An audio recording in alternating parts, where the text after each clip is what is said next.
وہ امپریس ہوتی ہے اور پھر وہ وہاں پہ کہتی ہے کہ میں سلمان کے ساتھ اپنے رب کے سامنے سر تسلیم خم کرتی ہوں، جو میں شرک کرتی رہی میں اللہ کی طرف رجوع لاتی ہوں، اور وہ اسلام قبول کرتی ہے۔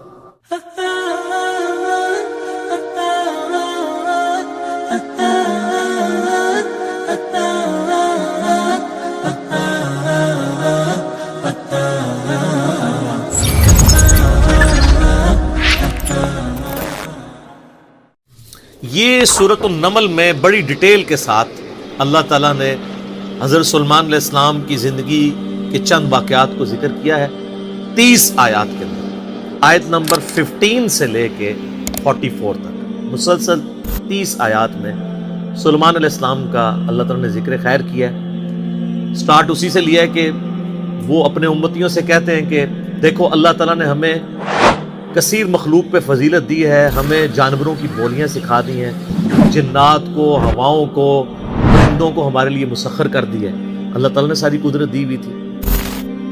اور وہیں پر یہ بھی ذکر آتا ہے کہ ان کی فوج کے لشکروں میں تمام جن، انسان اور جاندار جتنے بھی ہیں ان میں سے ہر ایک کی ان کی علیحدہ فوج تھی، جس طرح آج کل آپ کہتے ہیں نا یعنی ایئر فورس، آرمی، نیوی، ان کے پاس نیوی کے لیے بھی جنات موجود تھے، ایئر فورس سارے پرندے ان کے حکم پہ مسخر تھے، ہوا ان کے حکم سے چلتی تھی، اور انسان بھی موجود تھے۔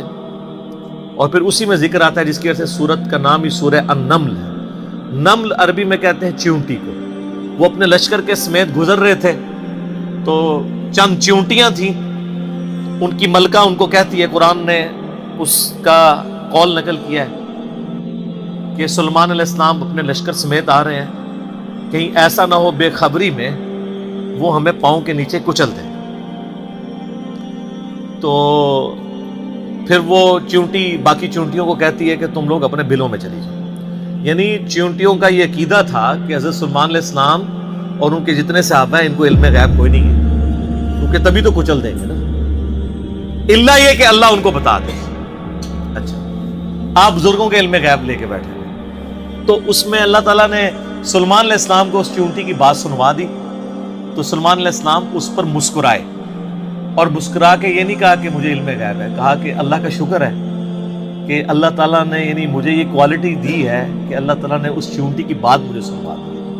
ہر جگہ آپ کو سلیمان علیہ السلام کا کریکٹر نظر آئے گا گاڈ اورینٹڈ۔ ویسے یہودیوں میں ایک گروہ ایسا بھی ہے جو سلیمان علیہ السلام سے سخت نفرت کرتا ہے، اور بڑے بڑے ان کے اوپر سکینڈل بھی بنائے ہوئے ہیں انہوں نے، کیونکہ سلیمان علیہ السلام بڑے کٹر قسم کے موحد تھے، تو توحید و عزم نہیں ہوتی نا۔ ہر جگہ آپ کو نظر آئے گا سلیمان علیہ السلام جب بھی کوئی کام ہوتا ہے نا، اپنے تو کسی کمال کا ذکر ہی نہیں کرتے، وہ کہتے ہیں اللہ نے مجھے آزمایا ہے، اللہ نے مجھے دیا ہے تاکہ میں اللہ کا شکر ادا کروں، اللہ مجھے جانچ رہے کہ میں نے، وہ تو سینٹرڈ اراؤنڈ گاڈ، اور یہی ایک موحد کی نشانی ہوتی ہے۔ اور وقت کا پیغمبر تو امام الموحدین ہوتا ہے نا، تمام موحدین کا امام ہوتا ہے۔ تو وہ چیونٹی جو ہے نا، اس کی گفتگو حضرت سلیمان علیہ السلام سن کے مسکراتے ہیں اور پھر اللہ تعالیٰ کا شکر ادا کرتے ہیں کہ مجھے اللہ نے یہ کوالٹی دی ہے۔ اس کے بعد پھر ذکر آتا ہے کہ اسی دعا میں وہ کہتے ہیں کہ اے اللہ مجھے بخش دے، مجھے اپنی رحمت سے اپنے نیک بندوں میں داخل فرما، اور یہ جو تو نے مجھے اس طرح کی نعمتیں دی ہیں تو مجھے اس قابل بنا کے میں تیری نعمتوں کا شکر ادا کروں۔ اور یہاں کہتے ہیں بزرگوں کا کمال ہے، فلاں کی نگاہ کرم، حالانکہ وہ کہہ سکتے تھے میرے ابا جی دیاں دعاواں نے، انہوں دا فیض ہے، میں انہوں دا ہی مرید ہوں نا، ابا وہ ہے بھی تھا، داؤد علیہ السلام پیغمبر تھے، سب کچھ گاڈ اورینٹڈ۔ ایک پیغمبر کا باپ بھی پیغمبر ہے تو وہ اپنی کسی کوالٹی کو اپنے پیر کی طرف منسوب نہیں کر رہا، جو واقعی جینون پیر ہے اللہ کی طرف منسوب۔ اسی لیے تو آپ کو کہا جاتا ہے نا کہ آپ قرآن نے ڈائریکٹ نہیں پڑھنا، آپ گمراہ ہو سکتے ہیں، کیونکہ آپ یہ سوچیں گے نا۔ تو اس لیے تو ہم کہتے ہیں مرنے سے پہلے اے مسلمان کر لے اس پہ غور، کتابوں کا خدا اور ہے، بابوں کا خدا اور جب تم غور کر لو اس کے بعد ایک بار یہ بھی کہنا کہ نہ میں وہابی نہ میں بابی، میں ہوں مسلم علمی کتاب، نہ ہم سو کالڈ وہابی ہیں، کوئی علمی بات کرے تو اس کو کہتے ہیں وہابی ہے، اور نہ ہم بابوں کا دفاع کرنے والے بابی ہیں، ہم علمی کتابی مسلم ہیں، الحمدللہ۔ اچھا، وہ سورہ نمل میں پھر آگے چلتا ہے کہ حضرت سلیمان علیہ السلام اپنے دربار میں بیٹھے ہوتے ہیں اب سارے ان کے کمانڈر حاضر ہیں، جنوں کا کمانڈر بھی ہے، اسی طریقے سے انسانوں کے کمانڈر بھی، سارے ان کے سردار وہاں پہ جمع ہیں۔ تو جو ان کی ایئر فورس کا کمانڈر تھا نا، وہ ہدہد ایک پرندہ ہے جس کی بڑی خوبصورت سی کلگی ہوتی ہے، جیسے مرغے کی ہوتی ہے، اور بڑا ایکسٹرا آرڈنری پرندہ ہے۔ آپ جا کے گوگل پہ سرچ کریں، یوٹیوب پہ اس کی ویڈیوز دیکھیں کہ اللہ نے اس کو کیا صلاحیتیں دی۔ وہ ان کا سمجھ لیں ایئر فورس کا چیف تھا۔ تو آپ نے فرمایا وہ کدھر غائب ہے، اور پھر ساتھ فرمایا کہ وہ اپنی غیر حاضری کی کوئی جسٹیفیکیشن مجھے پیش کرے، اور اگر اس نے کوئی ایسی جسٹیفیکیشن نہ پیش کی کہ وہ میرے دربار سے غائب کیوں ہے، تو میں اسے سزا دوں گا یا میں اسے ذبح کروں۔ بس یہ آپ ورڈک بولتے ہیں تو تھوڑی دیر بعد ہدہد آ جاتا ہے اور وہ اپنی جسٹیفیکیشن پیش کرتا ہے۔ اب ظاہر ہے وہ میں نے بتایا کہ سورہ نمل میں ہی آتا ہے کہ اللہ تعالیٰ نے جانوروں کی بولیاں سکھا دی تھی۔ تو حضرت سلمان علیہ السلام مجھ سے پوچھتے ہیں کہ بتاؤ سر پھر ہدہد دیکھیں کڈا پکا مواحد سی۔ وہ کہتا ہے کہ اے سلمان علیہ السلام، میں آپ کے لیے ایک ایسی خبر لے کے آؤں جو آپ کے علم میں بھی نہیں ہے۔ بابی نہیں تھا ہدہد نا۔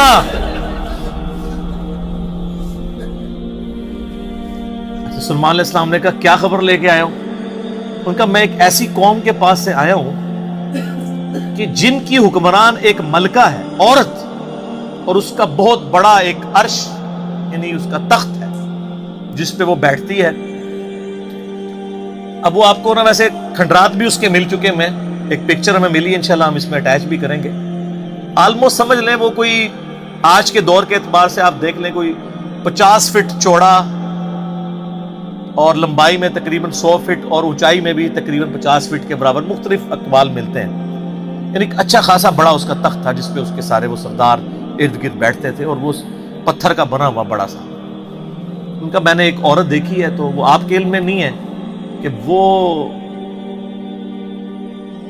حکومت کر رہی ہے ان پہ، اور بڑا اس کا ایک تخت ہے، اس کے کئی سردار ہیں، اور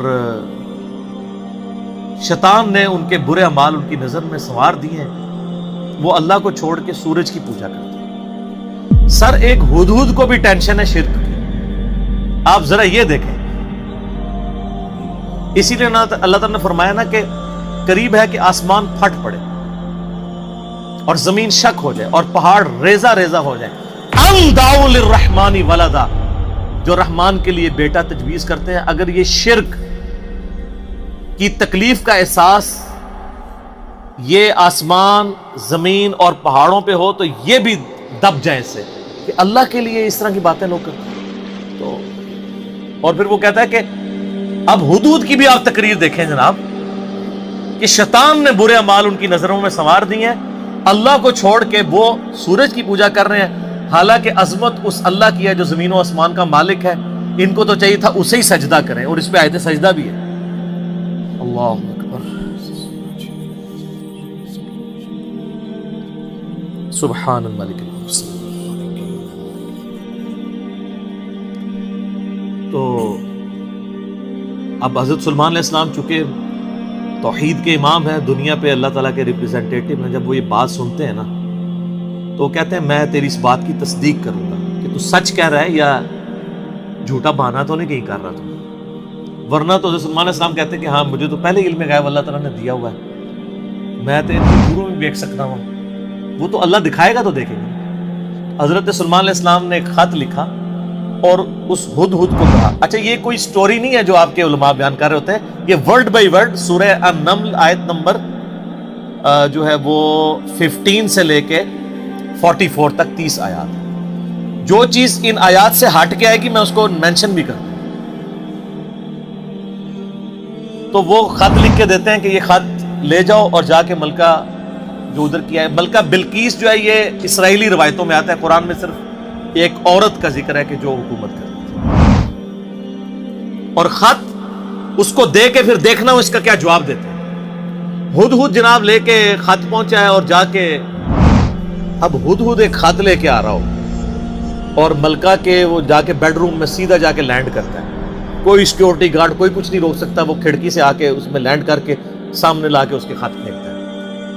تو حضرت سلیمان علیہ السلام کا خط وہ کھولتی ہے تو وہ اس خط میں تو 2 ٹوک جملے لکھے ہوتے ہیں، انہ من سلیمان و انہ بسم اللہ الرحمن الرحیم، اور تم سر تسلیم خم کر کے فوراً میرے پاس حاضر ہو جاؤ. بس یہ 2 لائنوں کا ایک جملہ ہوتا ہے. جب وہ اپنے سرداروں سے مشورہ کرتی ہے تو وہ کہتی ہے میرے پاس ایک معزز خط آیا ہے، اور یہ معزز خط سلیمان کی جانب سے ہے. انہ من سلیمان، سورہ النمل آیت نمبر 30. یہ واحد مقام ہے جہاں سورت کے اندر بسم اللہ شریف آئی ہے. ایک عزت والا خط آیا ہے. عزت والا وہ اس لیے کہتی ہے وہ اس کو پتا چل گیا کہ غیر معمولی بندہ ہے کہ ہدہد جس کا خط لے کے آ رہا ہے میرے پاس. تو ظاہر ہے یہ کوالٹی تو اس کے پاس نہیں تھی کہ یہ کوئی کتنا بڑا بادشاہ ہے کہ جس کو اللہ نے یہ حکومت دی ہے کہ جانوروں پہ بھی اس کی حکومت ہے.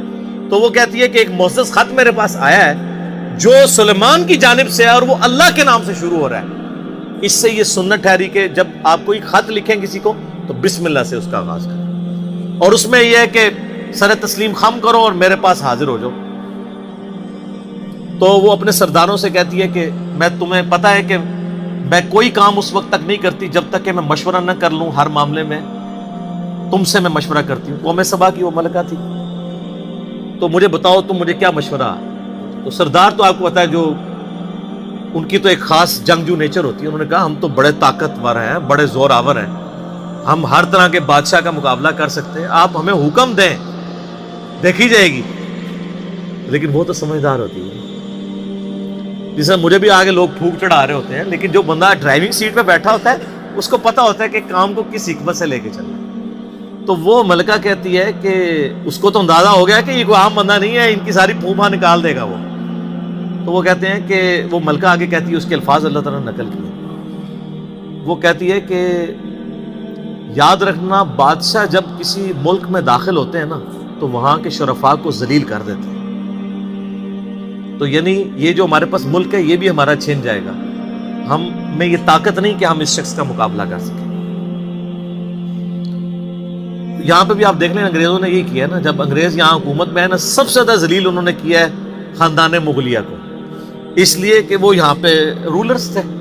تو انہوں نے کہا پہلے تو جناب ان کو اتنا ذلیل کرو نا، کیونکہ ان کے اندر جراثیم موجود ہیں حکومت کرنے کے، ان کو تو ذلیل و خوار کرو. تو وہ ملکہ کی بات یونیورسل ٹروتھ اللہ نے نقل کیا کہ جب بادشاہ داخل ہوتے ہیں تو وہاں کے شرفاء پھر سب سے پہلے وہ ذلیل ہوتے ہیں. تو وہ کہتی ہے کہ اس میں جلدی نہیں ہمیں کرنی چاہیے، میں سلیمان کو نا کچھ گفٹ بھیجتی ہوں اور میں دیکھتی ہوں کہ اس کے رسپانس میں وہ کیا کرتا ہے. تو پتہ چل جائے گا کہ وہ واقعی ایک دنیا دار بادشاہ ہے یا اللہ کا ریپریزنٹیٹو ہے. یہ اس نے چیک پوائنٹ رکھا کہ اگر دنیاوی بادشاہ ہوا تو دنیاوی بادشاہ پرانے زمانوں میں دوسرے ملکوں پہ کیوں حملہ کرتے تھے؟ تاکہ ان سے ان کی دولت ہتھیائیں. تو اگر ہم جزیہ دینے پہ آمادہ ہو جائیں اور سالانہ ہم ایک رقم مقرر کر لیں گے اتنا آپ کو ٹیکس یا جزیہ دیا کریں گے تو وہ ٹل جائے گا. تو وہ بڑے زیادہ تحائف دے کے نا ایلچی روانہ کرتی ہے سلیمان علیہ السلام کے پاس. اور وہاں پہ سلیمان علیہ السلام کے پاس جب وہ ایلچی پہنچتے ہیں تو سلیمان علیہ السلام تو اسٹریٹ فارورڈ ان کو جواب دیتے ہیں کہ مجھے جو کچھ اللہ نے دیا ہے تمہاری یہ دنیا کی حقیر دولت اس کے مقابلے میں کچھ نہیں ہے. مجھے تو اللہ نے کیا حکومت دی ہوئی ہے. تو بلکہ سورہ نمل میں اللہ تعالیٰ نے ان کی دعا بھی نقل کی ہے. سلیمان علیہ السلام کہتے ہیں اللہ مجھے ایسی حکومت دینا جو میرے بعد پھر کسی کو نہ ملے. اور انسانی تاریخ میں سلیمان علیہ السلام سے بڑا بادشاہ نہ ان سے پہلے کو گزرا ہے نہ بعد میں جس کو اس لیول کی اللہ تعالیٰ نے حکومت دی ہو. تو وہاں پہ جب ایلچی پہنچتے ہیں تو وہ ان کو اسٹریٹ فارورڈ جواب دیتے ہیں اور ان کو واپس کر دیتے ہیں کہ جاؤ اور اپنی ملکہ کو بتا دینا کہ اب ہم وہ لشکر لے کے آئیں گے جس کی تاب تمہارے لشکر نہیں رکھ سکتے، انتظار کرو ہمارا. تو وہاں سے چلے جاتے ہیں. وہ تو چلے جاتے ہیں اور سلیمان علیہ السلام کو پتا ہوتا ہے کہ وہ مطیع ہو کے ہی آئے گی، کیونکہ وہ سمجھ گئے ہوتے ہیں کہ اس نے یہ جو ڈیسیژن کیا ہے وہ کیوں کیا ہے. اب یہ فاصلہ آلموسٹ 2000 کلومیٹر کا ہے.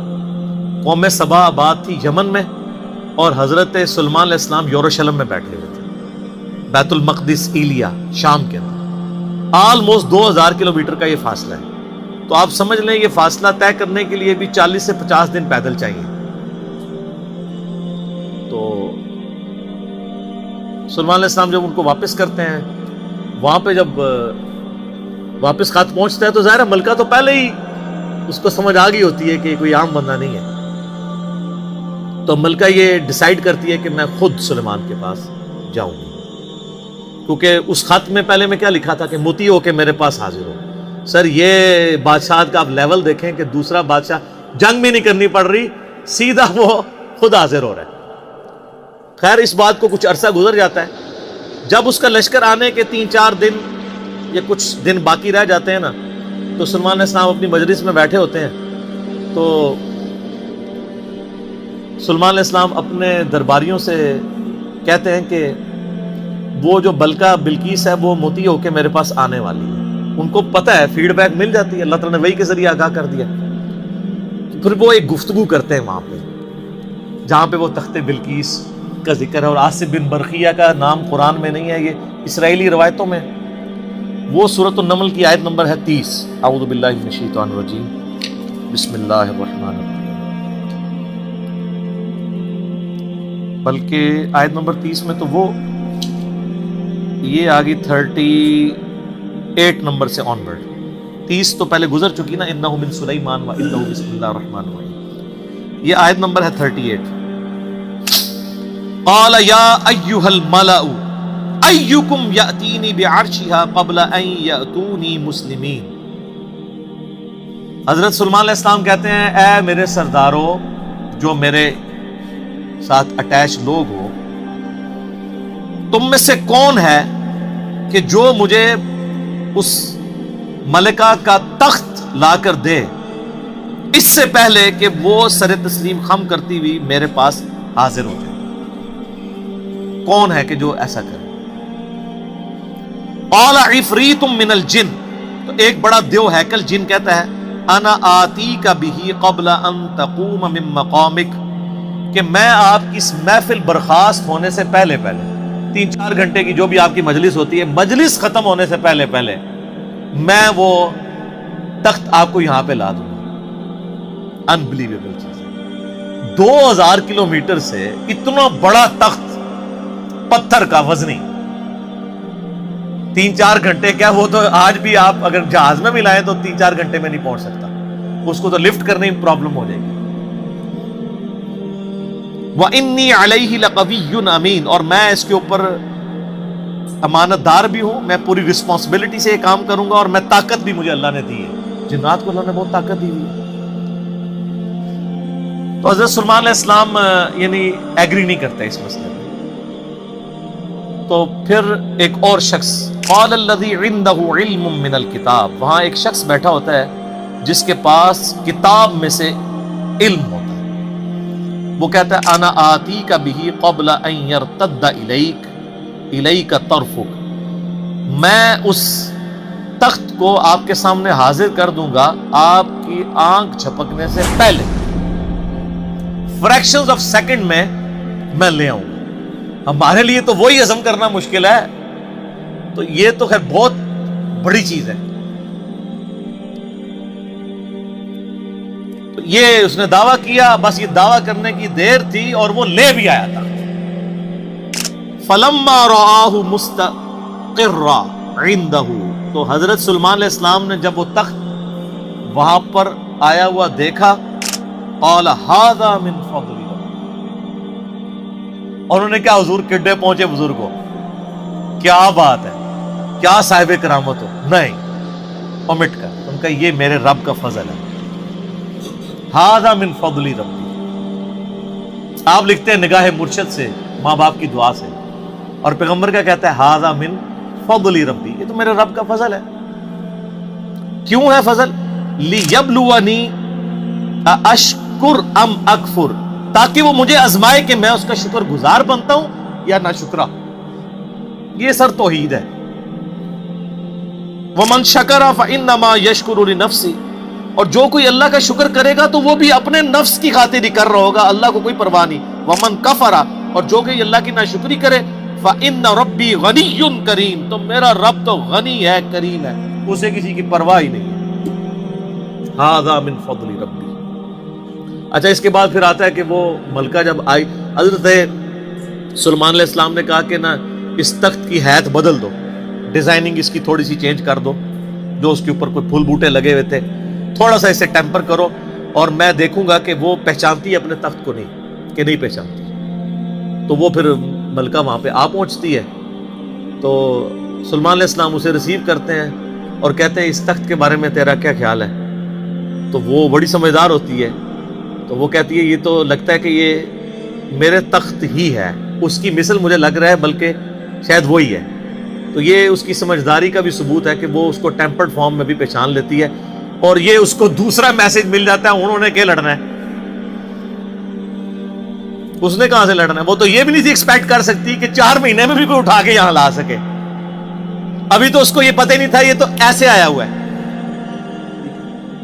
تو پھر سلیمان علیہ السلام اسے اپنے جو ٹیمپل ہے نا اس کی بھی تھوڑی جھلک کرواتے ہیں۔ آگے ایک محل میں جب لے کے آتے ہیں کمرے میں، تو اس میں ایسے شیشے جڑے ہوئے ہوتے ہیں کہ وہ گویا دیکھنے میں تالاب محسوس ہو رہا ہوتا ہے۔ تو جب اس پہ پاؤں رکھنے لگتی ہے وہ سمجھتی ہے شاید پانی والا تالاب ہے، تو وہ اپنے جو تہمد ہے یا جو بھی اس نے کپڑے پہنے ہوتے ہیں وہ تھوڑی سی اٹھا لیتی ہے، اس کی پنڈلیاں بھی ننگی ہو جاتی ہیں، وہ سمجھتی ہے پانی ہے، وہ پانی نہیں ہوتا، تو وہ امپریس ہوتی ہے، اور پھر وہ وہاں پہ کہتی ہے کہ میں سلیمان کے ساتھ اپنے رب کے سامنے سر تسلیم خم کرتی ہوں، جو میں شرک کرتی رہی میں اللہ کی طرف رجوع لاتی ہوں، اور وہ اسلام قبول کرتی ہے۔ باقی اسرائیلی روایتوں میں پھر ملتا ہے کہ سلیمان علیہ السلام کا نکاح اس کے ساتھ ہوتا ہے۔ قرآن نے اس چیز کو ایڈریس نہیں کیا، قرآن تو بس کنکلوڈ اس پہ کرتا ہے کہ وہ مسلمان ہو جاتی ہے، نہ وہ بریلوی ہوتی ہے، نہ دیوبندی ہوتی ہے، نہ اہل حدیث ہوتی ہے، نہ شیعہ ہوتی ہے، بلکہ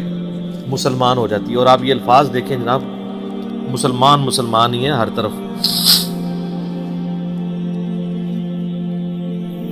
ہاں،